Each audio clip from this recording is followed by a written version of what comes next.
Welcome everyone to the Blacks in Technology Bit Tech Talk podcast, a show where we talk to Black people who are engineers, innovators, educators, inventors, changemakers, and entrepreneurs doing amazing things in the world of technology.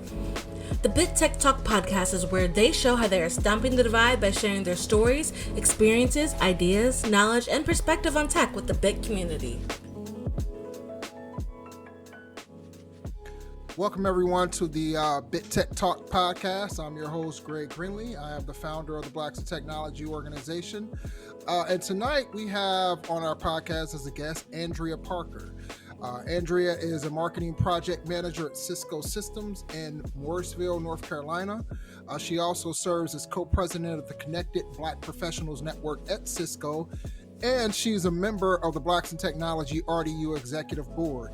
She also co-owns the Parker Group Consulting LLC, which is a consulting firm that supports business branding and marketing needs, as well as career coaching. And Andrea is also an effective motivational speaker. So I'd like to welcome Andrea to the show. How's it going, Andrea? Everything is well. Thank you for having me. I'm happy to be here. Thank you. I appreciate it. You are the second RDU person to join the podcast. We had Bobby on one or two episodes ago, so it's good to have someone else representing RDU and to talk about your journey in tech, as well as kind of what the happenings are at Bit RDU. So I do want to start off by saying thank you for being a servant leader of the Blacks in Technology RDU chapter. Your efforts are greatly appreciated. I appreciate everything you all do as leaders and keeping everyone engaged and keeping the mission going. So thank you. Absolutely. Now I got some really big shoes. I'm sorry, no, I was just going to say I got some big shoes to fill. You said that Bobby was up here a few weeks ago. That's the man. So, but I'm going to do RDU justice. Okay, excellent. So Bobby, it sounds like he might be a hard act to follow, but we'll try to top that for sure. So tell us a little bit about yourself, a little bit about kind of where you're from, where you went to college, that type of thing. Well, I'm born and raised in Roanoke Rapids, North Carolina, which is 252. Anybody know where that is? It's right, not too far from the Virginia line. I went to East Carolina University, graduated in 2013, and with my bachelor's in communications, and I went to North Carolina Agricultural and Technical State University. You cannot rush greatness. And I graduated in 2019 with my master's in information technology. I'm a mom. I'm here in the Raleigh area, but yes, I am a mom of a little boy named Noah. I feel like Noah is almost my colleague and my child. He goes to work with me. He's been to the BIT events, and yeah, so he's a big part of the reason why I'm even here. So yeah, and I'm a wife. I cannot forget that. That is the biggest thing. I'm a wife. Very cool. Shout out to Noah. I got a son, Isaiah, so I love the biblical name stuff going on there. BIT is always focused on forming new partnerships and opportunities to assist the community and our members with their continued professional growth and development. If you'd like to partner with us, send an email, inquiries@blacksintechnology.net.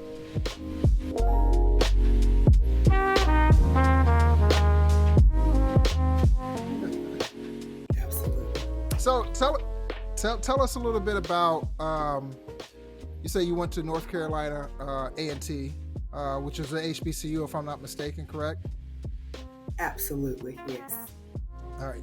Tell us a little bit about that experience. What was going to an HBCU like for you? Well, I got the grad experience of going to an HBCU, which is totally different from the undergrad experience. I was at other HBCUs during my undergrad experience at ECU, and I saw what it was like, but unfortunately did not get a chance to experience the HBCU life as undergrad. However, being an Aggie has proven to be way more than I even expected, especially coming through grad chapter. A lot of times when you come through grad chapter, you're not really as tapped into the school. You're just there to get that master's and you keep it moving. If you find a few alum in your career, great. I can't say that. I almost feel like I went to A&T undergrad because of the relationships that I've built. Nice. When I go back to homecoming, there are people that I know, and I feel just like a person who went, undergrad. So Aggie pride is not just something to yell out loud when you see another person in blue and gold. It's true pride that emanates through each one of us who have experienced what it was like to be a part of Aggie land. And when we find a fellow Aggie, it's an immediate, let me pull you up. How can I help you? What can I do for you? So that's the experience.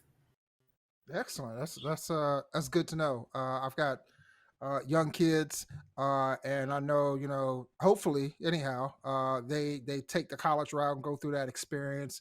I didn't go. I went to a technical community college here in Ohio, so I don't even have the full college experience at all.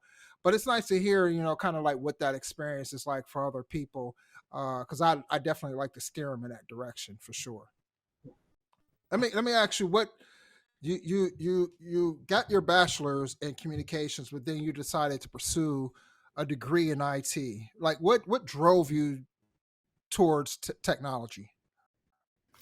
Apparently, technology was the key that I needed to succeed. I am technical, but I am no tech whiz at all. I will not claim to be. It's not my favorite thing. However, Okay. to reach some of the roles that I wanted and to at least have a chance into some of the companies that I wanted to be able to apply to, I really thought that going back to school to get a degree in IT would be a good addition to my bachelor's degree, which was in communications. Communications is so broad, Okay. and there are so many things that Right. you can do with it. It kind of does not coin in on anything, but IT coins in a Hmm. little bit more, and you can really have a concentration, so to speak. So I took the Gotcha. opportunity, instead of going to just get certifications or getting an associate's in IT.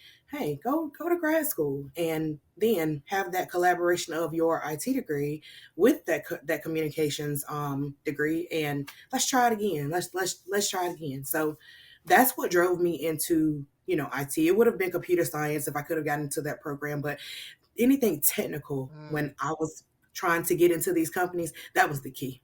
That was the key to pursue. okay. So it was more of a to kind of complement your communications degree and get into those technology companies that you wanted to get into. Yes, absolutely. Gotcha. It Cool. should have it should have So always go been ahead. IT. I'm sorry, it should have always been IT, to be Mm, honest with. As far as I've gotten in my career, I should have pursued that in the beginning, but you don't know what you don't know. So when you do know, you do better. yeah, I agree. It's funny. I had a roundabout way of getting into IT myself. I always was interested in it, but life happens. You make certain decisions, and then you change those decisions later on, and things. And I had to get back into it. It was later, a little bit later on in my life, more later than what I wanted, but I felt it. I just had this conversation with a good friend of mine. It was exactly right on time for me.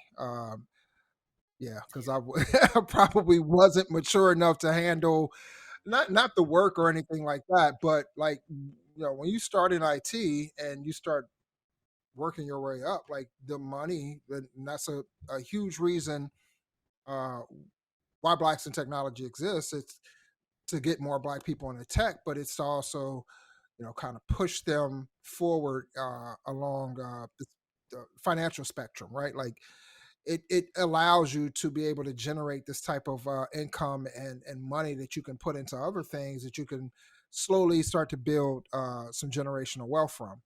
Uh, I say that to say, like, had I had that money too early, and then I probably, who knows where my mind was at the time.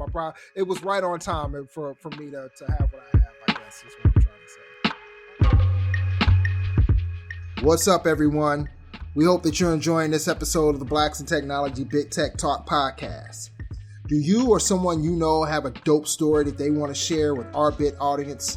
Blacks in Technology is seeking guests to be on our podcast. We're looking to highlight the journeys and experiences of Black women and men in the tech industry. So if you know of someone, send them our way. Shoot us an email to contact us at blacksintechnology.net or click on the link in the show notes and fill out our form. We're looking to hear from you.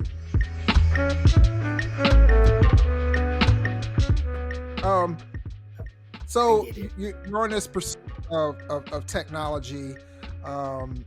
So did you have any role models like growing up that you could like relate to as far as tech goes? To be honest, I can't say that I did because my family was either in the medical field or in factories. So Gotcha. The thing that I followed with tech is that in high school, I was involved in in a lot of STEM programs and organizations. I saw the opportunities that they opened up from high school to college. And then in college, digging deeper into, even though my undergrad was communications, it was, surrounding mass media. I was always intrigued by the technical aspect, being the production assistant, directing, producing, doing audio video production type of things like that. It was always the piecing together of things, not necessarily being a reporter or things like that.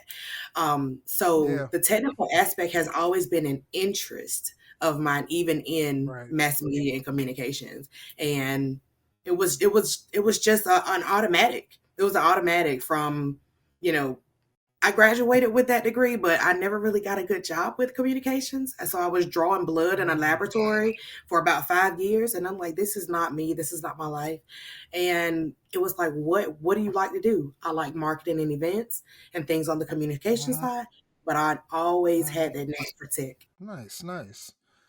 It's funny that you mentioned that, the audio production, video production, all that stuff. That's kind of how I got my interest in tech as well. A friend of my mom's actually he was going to school at a place called Southern Ohio College for like audio and video production. And he would take me up there sometimes, like on Saturdays. We would actually catch the bus and we would go up there, and he would show me like all the audio and video equipment and the huge production board and everything like that. And he was also like really, really good with just building things. Like he had a mind for electronics. He would show me schematics. He would say, hey, this is what this is. He would build little gadgets and things like that. I remember he built this PA system into his car one time. And it was just stuff like that that really fascinated me and grabbed my attention. I was like, oh, this is pretty.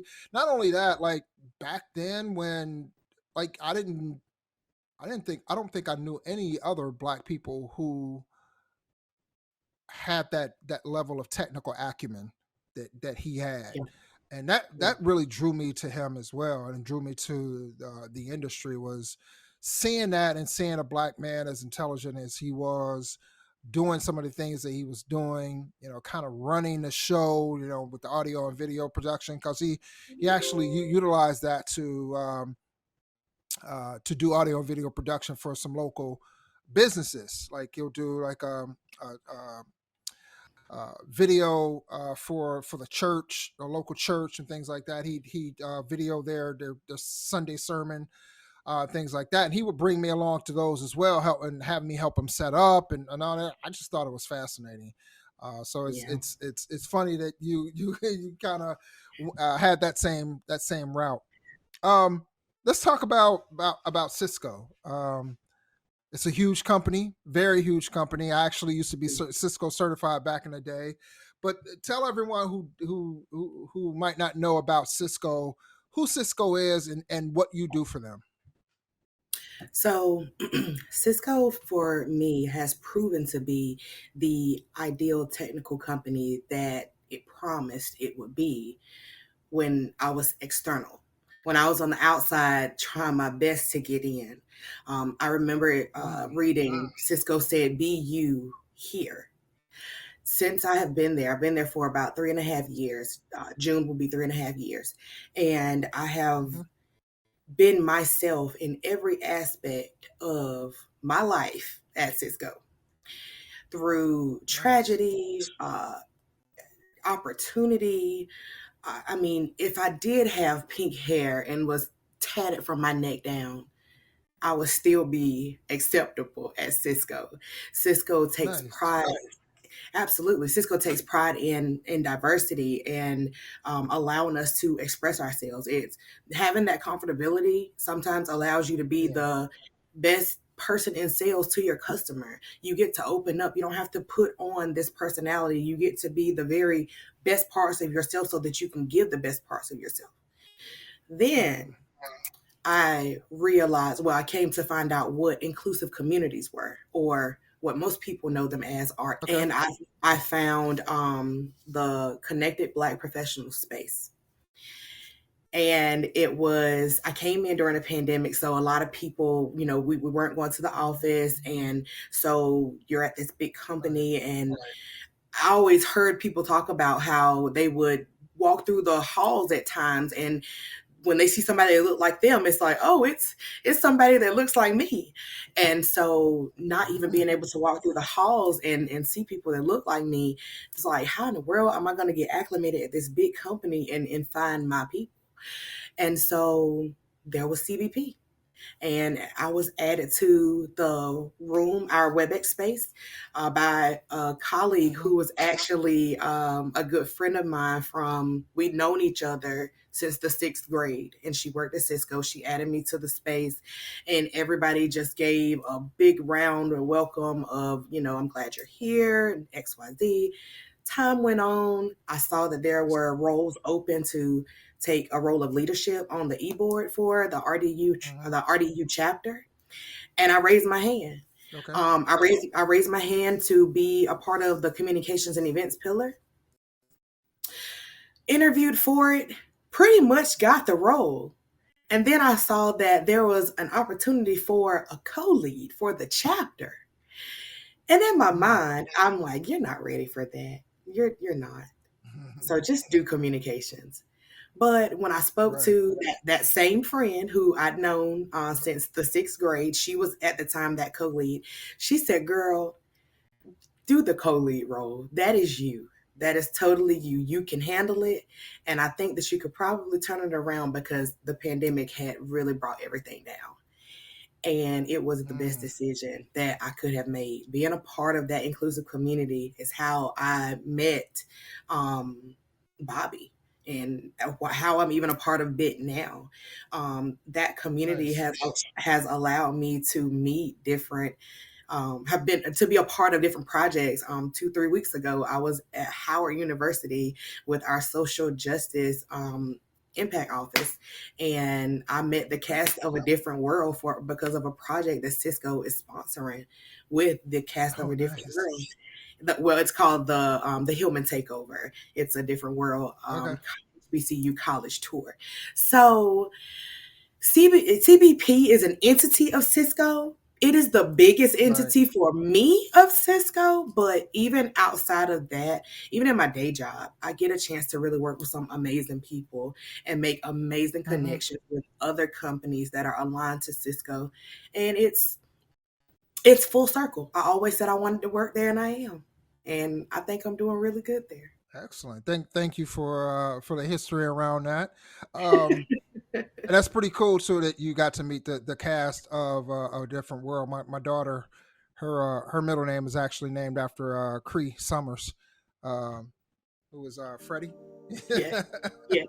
Yeah. I had a crush on her back in the day. So she's real cool.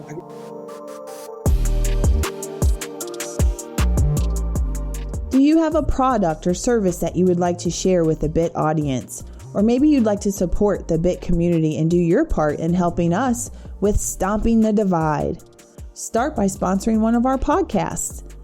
Please email us at contactus@blacksintechnology.net.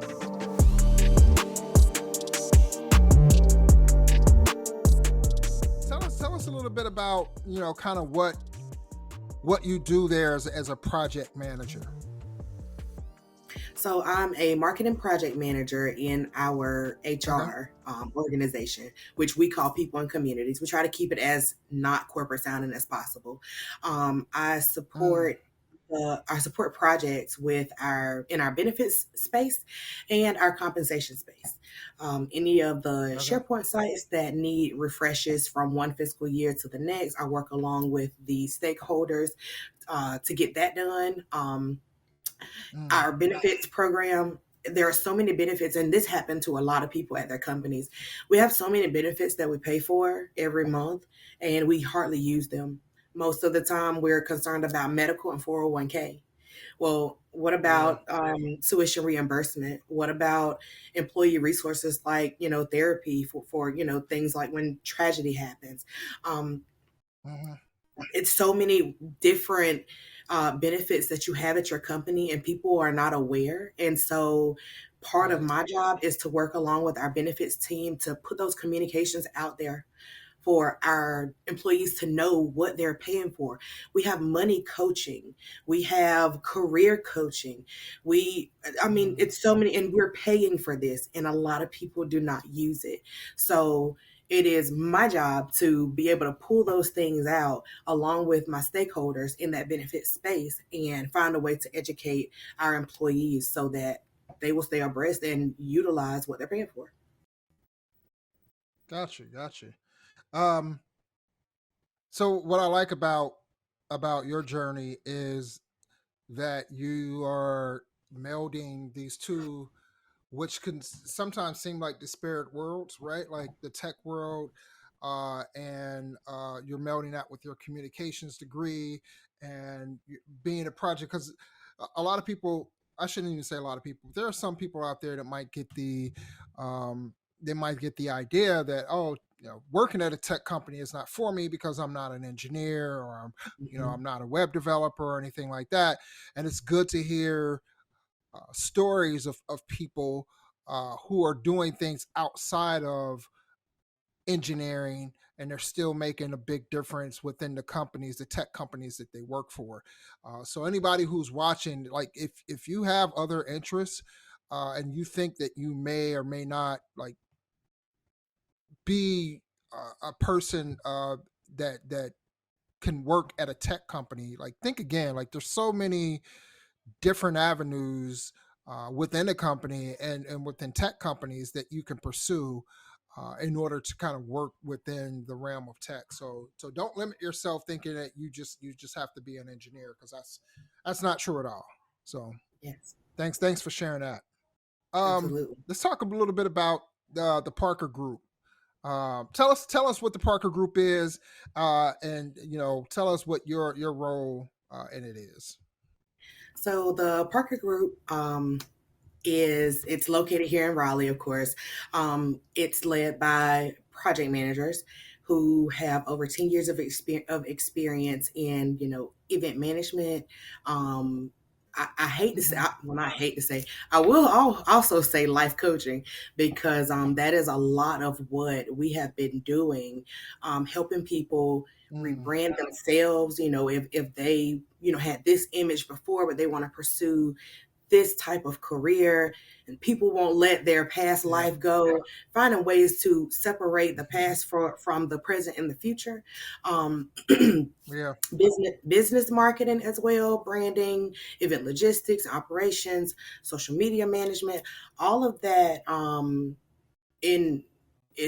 the things that encompass what you need in order to make your businesses grow, to make sure that your image match what you want people to think of you, and basically just staying on top of your brand and who you are, and to make sure that you understand your worth and your value, not underselling yourself, Yeah. staying up to date with the times and the expectations. So a lot of people hear consulting and they're like, oh no, that's a I won't say that, but that's a scheme that I want to get get into. I don't want to say that particular brand. I don't want the smoke. Right. But that etiquette, the teaching of soft skills, sometimes you can't teach that, but sometimes it is teachable if people understand what they need, conflict Mhm. resolution, just the things that we don't think really matter when it comes to our growth or when it comes to Yeah. people wanting to work with us and use us for business. So that's what the Parker Group mostly does. It's a big ball of enhancement for pretty much the things that people need to enhance their lives. Pretty cool. Pretty cool. Like I love the I love that whole thing. It's so crazy that nowadays, like in the age of the internet, social media, like it's so needed for people to, leaders or not even leaders, just every day. I was actually looking at getting my sons, because I have a son that he's like he's a swimmer. He's like a champion level swimmer at age 14. And I was like, yep, we need to get on his branding and marketing and everything right now, because not only is he a really good swimmer, but he's a black swimmer. And Yeah. if you know anything about swimming, there's not a lot of black people at any of Yes. these swim meets.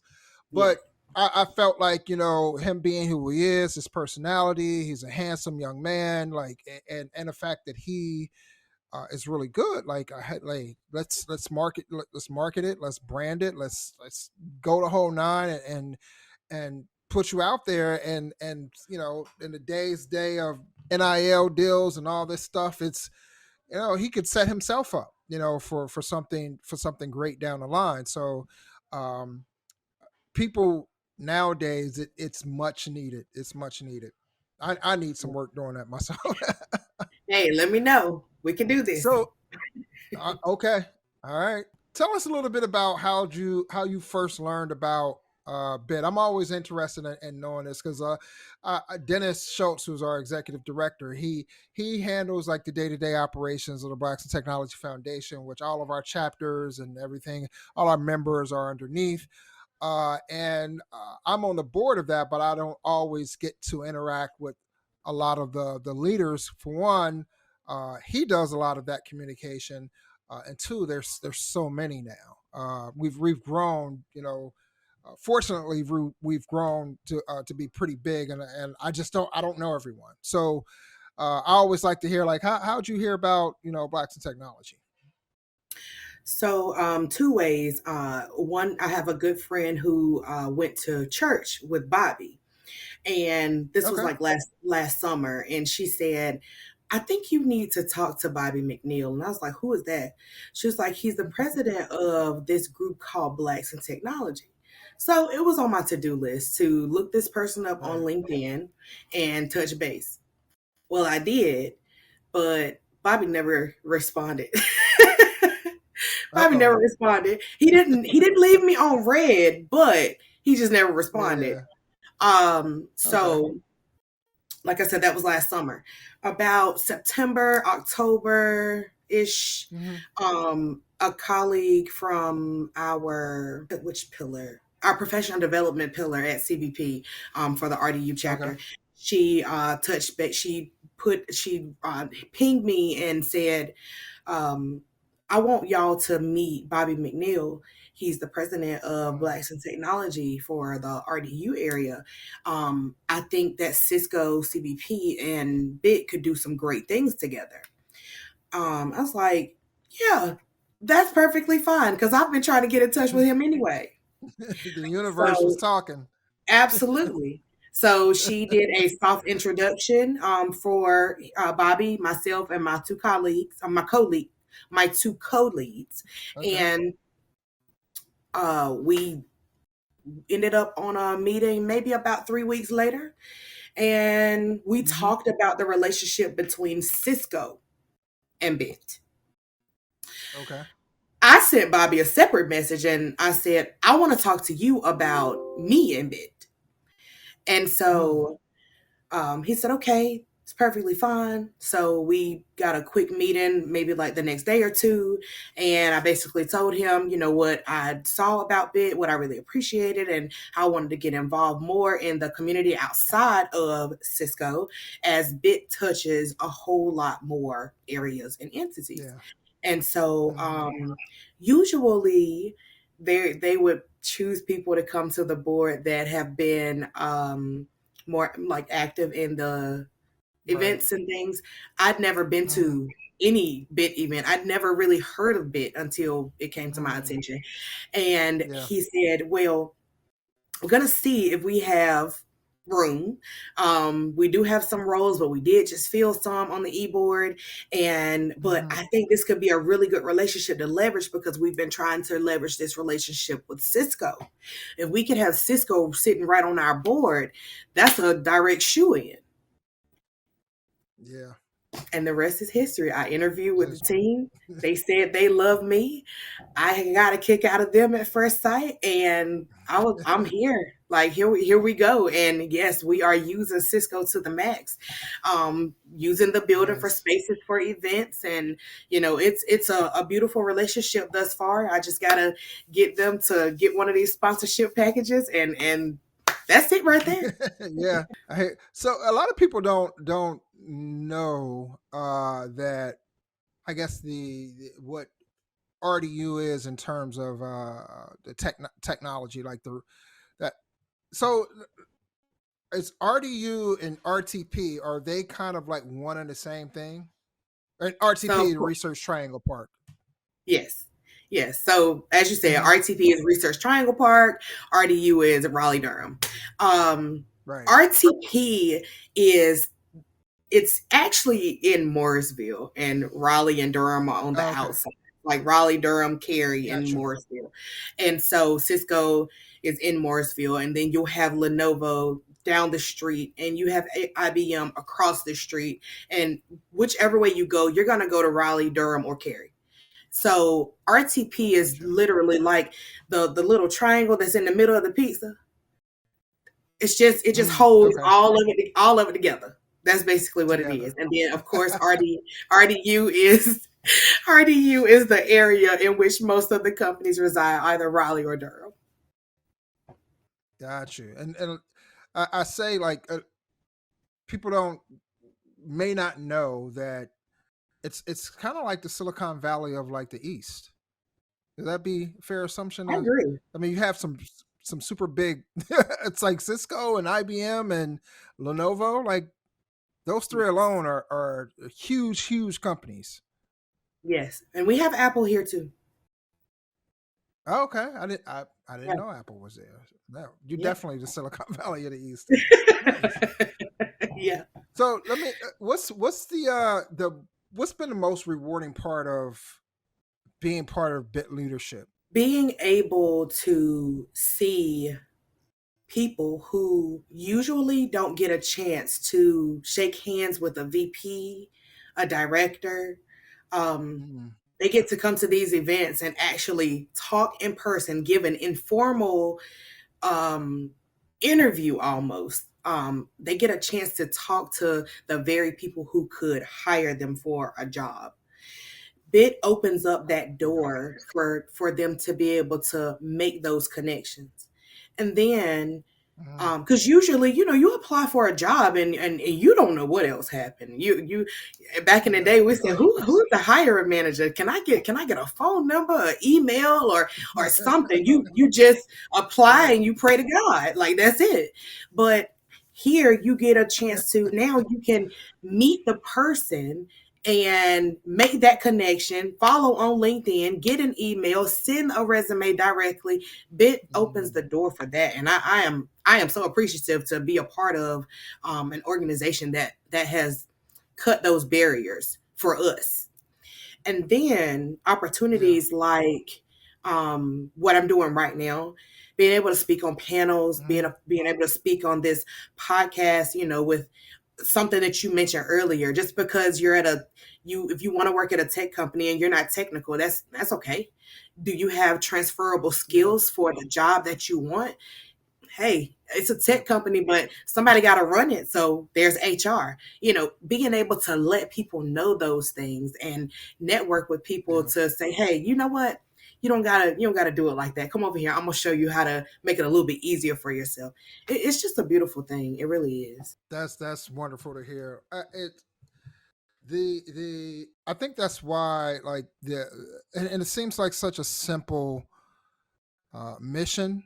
It sounds like, anybody, but it really hits home as far as like what we are trying to do in this industry. So for people who don't know, increase the representation and participation of Black people in tech is our mission.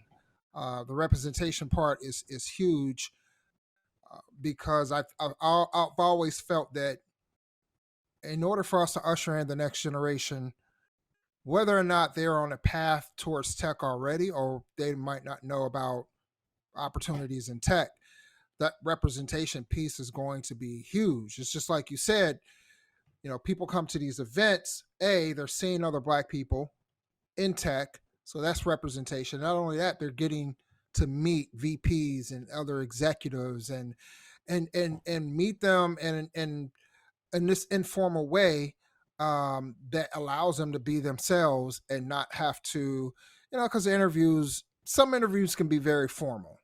And the way that you approach them. Now, I'm not saying necessarily like, like every interview is going to be a formal. I'm saying like sometimes you're trying to impress somebody, or you might dress up or what have you. But when you're in like an informal setting, a networking event and things like that, and you can really just talk to people one-on-one and face-to-face and just really kind of be yourself, like that really changes the mindset of other people, because then you don't have that mental barrier to whether or not I belong in tech or not, because I don't think I fit what the criteria is as far as what a tech person is. And when you have spaces like what you all are providing at these events, I think it breaks all that down. Like our tagline says, "Stomping the divide." That's exactly what we're doing. We're breaking down and stomping that barrier and saying, "Hey, like this is for you. This is for us." And come on in. Welcome to this industry. So I love hearing that. Right. Absolutely.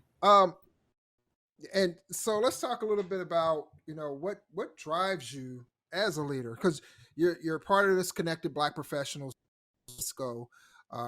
You're part of the BIT RDU leadership. Like, what drives you to be a leader and championing these DEI efforts? It took me so long to get here because of all of the blockers that I experienced. Some of them, actually a lot of them, came from just not being privy to knowing what was out there. So if I knew that if I had gone to school for tech out the gate, I truly feel like I would have been here in my 20s. And by now I would probably be pushing director level with the grit that I have.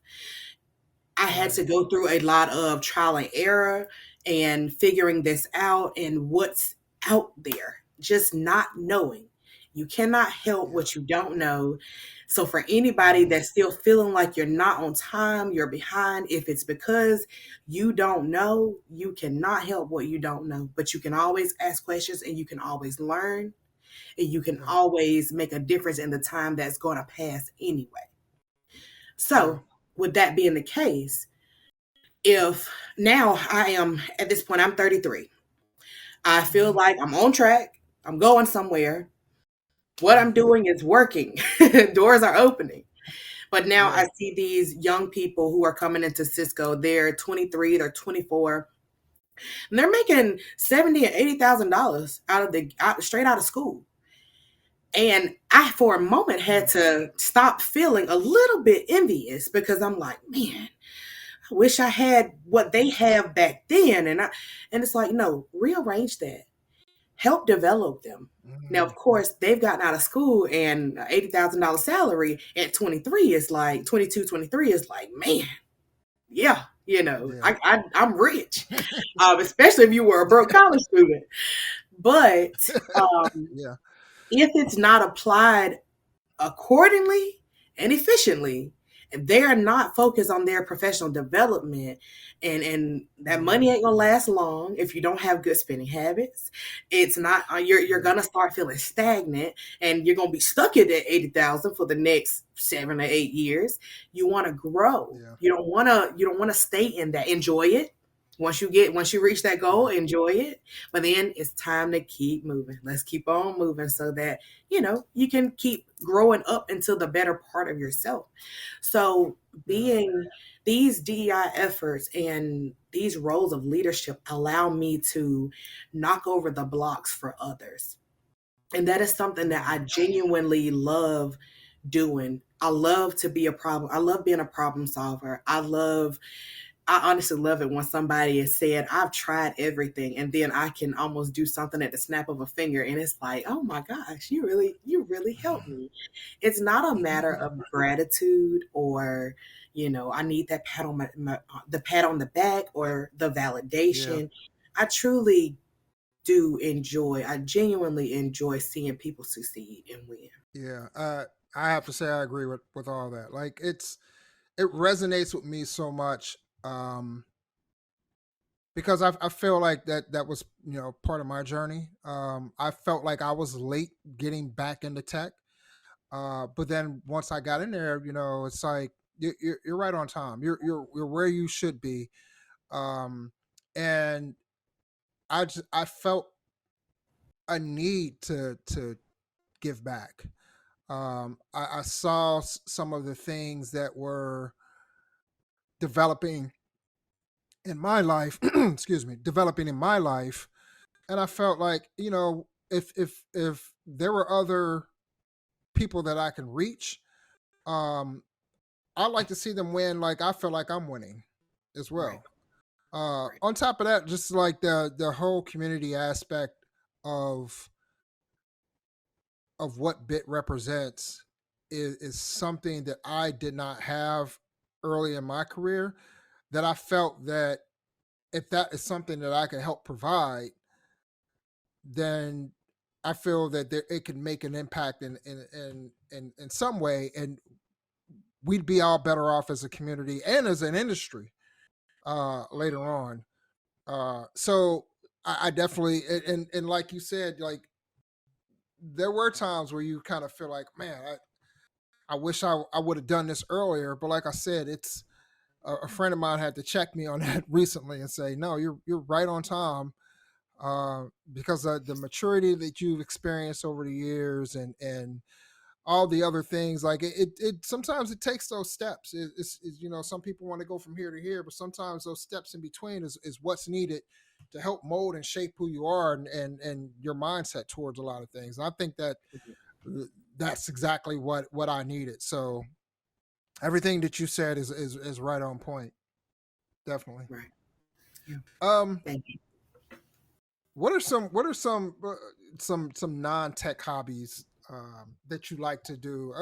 As we always, we get on here, we talk about, the tech journey and everything like that, and but I love to hear, and I'll tell you why I feel like this is important. It's something I actually didn't get to ask Bobby, because it's back to that whole representation thing.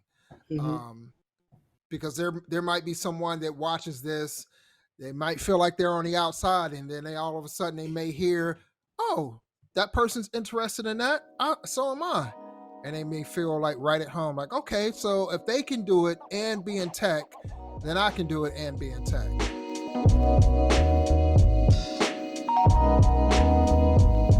The BIT Foundation has established featured partnerships and programs with companies such as Amazon, AT&T, CompTIA, Techstars, and more to provide our members with the resources we want and need to thrive and succeed in this tech ecosystem. To learn more, visit foundation.blacksandtechnology.net. Join now, and remember, membership is free.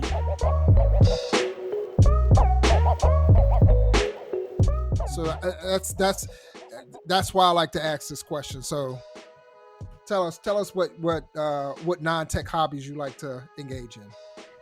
So I don't really get a chance to. I don't really have the time anymore like I like, but I can pretty much bling anything. Them headphones you got on, even though I know you wouldn't want that, but Crocs and phone cases, and like since 2013, I picked up a bling stick and rhinestones, and I never put them down. For at one point, I was making $800 a week in orders from bling whatever.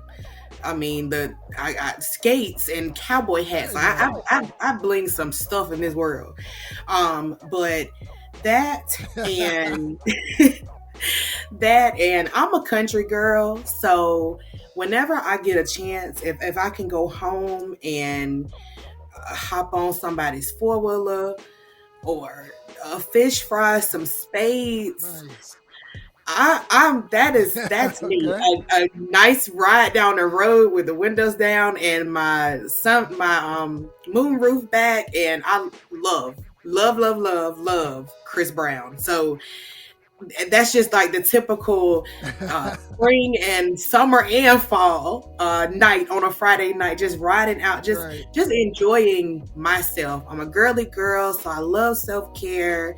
So just all of the things that separates myself from work, everything that just, just make me feel good. Those are I don't even know if you could say that they are it's a hobby to get your nails done, but it's a hobby of mine because it's funny that you mentioned the rhinestone. So way back when I was in high school, people around the way used to do their hats, like their fitted hats, and they used to do them in rhinestones. And like I think my cousin was the first person I saw who had one of those. And it was like we it'll be like a team hat, like a NFL or NBA or something like that, and just kind of trick it out in rhinestones. So we used to go to this place called Capos here, and they do costumes and jewelry. That's where we used to buy the rhinestones at, and just but and people don't know, like if you've never done the rhinestone thing, it takes a lot of rhinestones to properly do something. Like you don't just put a couple on there and ready to go. No, if you do, because we use not just the outline of the logo, we used to do the entire logo, inside out, everything.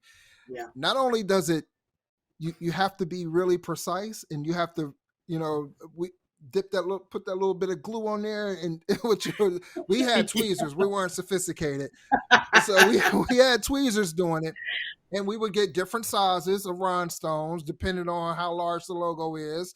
We get the small ones to outline the outside, and the larger ones to fill it in.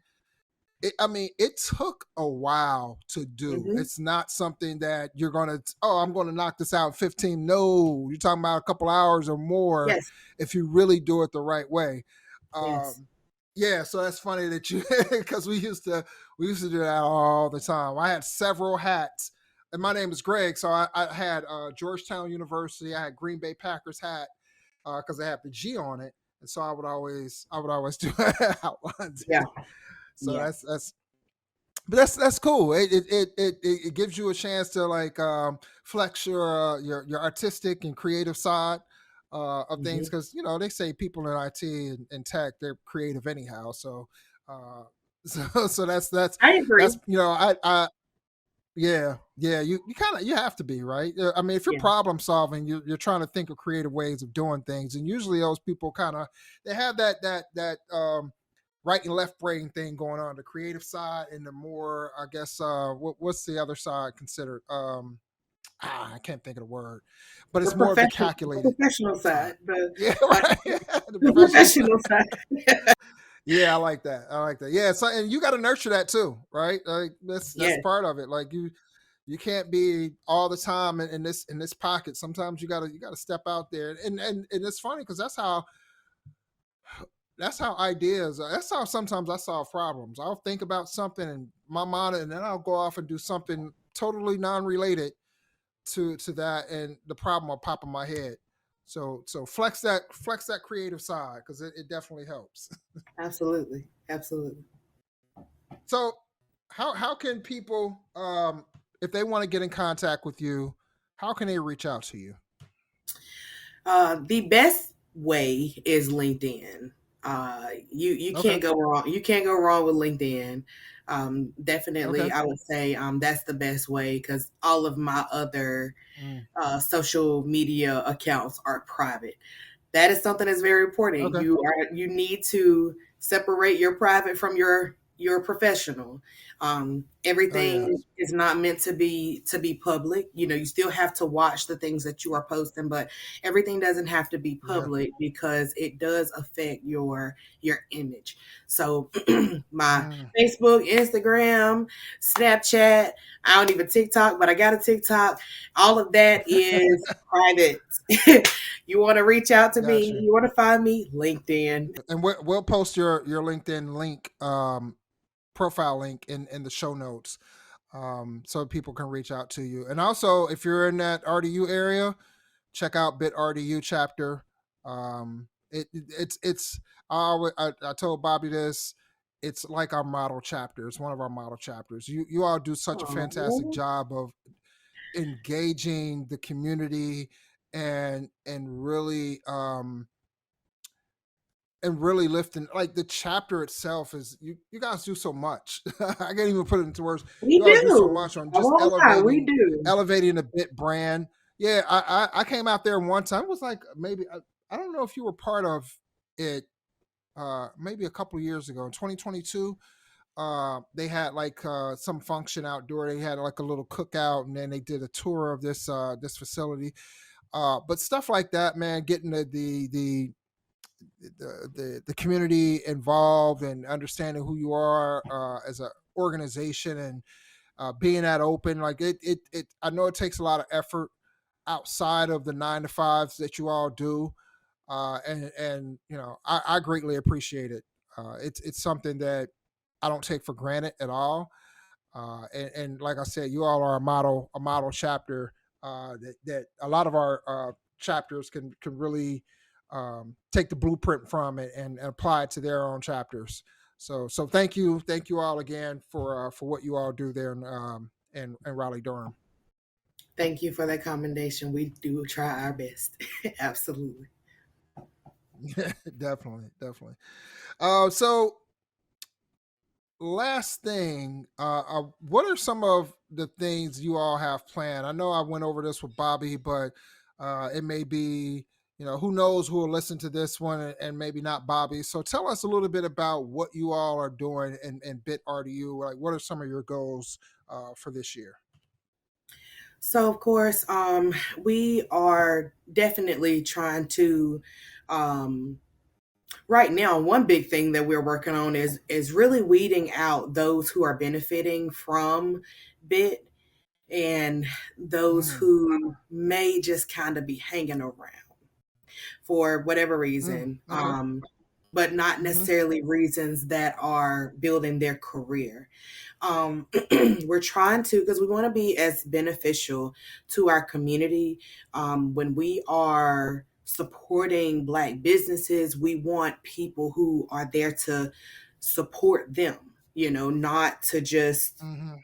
take up a space and maybe not show up, or take up a Mm, space and come just for the food. We want to make sure mm, that our members are really engaging, and so just a little mm. observation, we'd be blind if we did Right. not admit that it's just a few things that we have seen that we are just trying to find ways to make sure that we are giving the best to those who really want it.